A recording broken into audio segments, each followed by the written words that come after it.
Hi, I'm Troy Hughes from Armourine Jones. Today we're doing a tips and tricks video on fender tie-up. At Armourine Jones, we like to use the terminology tie up twice, which means when the boat's off the jetty and you're out in the water preparing the boat for tie-up, you just put the fenders in place approximately where you would like them, and then once you've tied up, the fender then can also be adjusted to exactly where you'd like it. Now we're preparing our fenders for tie-up.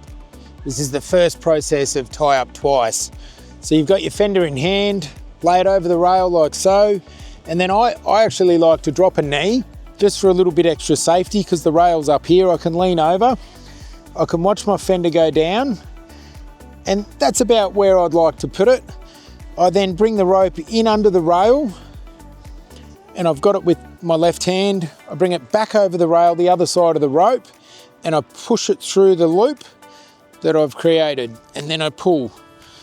That's actually a clove hitch, and now the fender is secure. Now to lock the fender off, we just do a half hitch back on the rope, and we come back around and pull like so. Okay, now the boat's all tied up and secure. The fenders are tied on, but now we just want to adjust our fenders and make sure they're in the right place. So to do that, we undo the locking knot, we loosen our clove hitch, and then we can just adjust up and down. And once you've got it in its preferred place, we just pull the knot tight again, and we put the locking hitch back on. Okay, now the boat's all secure and tied up.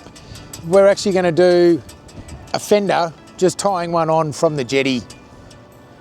So you go over the rail,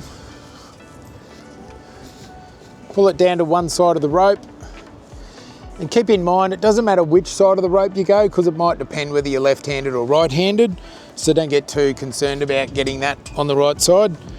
And then we go back over the rail, we put our hand through the loop, and we pull.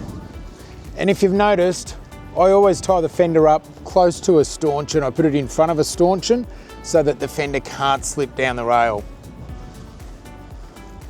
Then we just lock it off with a half hitch. After we've secured the boat, we're adjusting the fenders.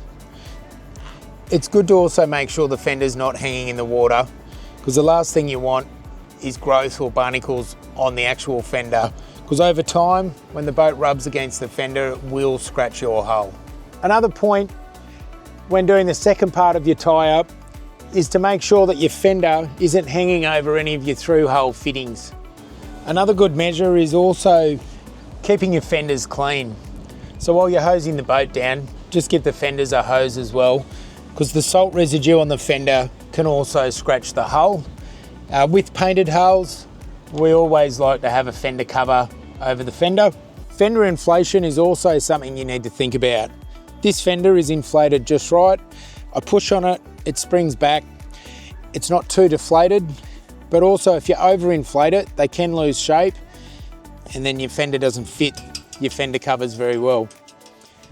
So to inflate the fender, there's a little fitting just here that you could use a flat screwdriver with, and once that's undone, you can use a bike pump to inflate the fender. Thanks for watching the latest tips and tricks on the fender tie-up. If you've got any ideas for any future tips and tricks, please comment below.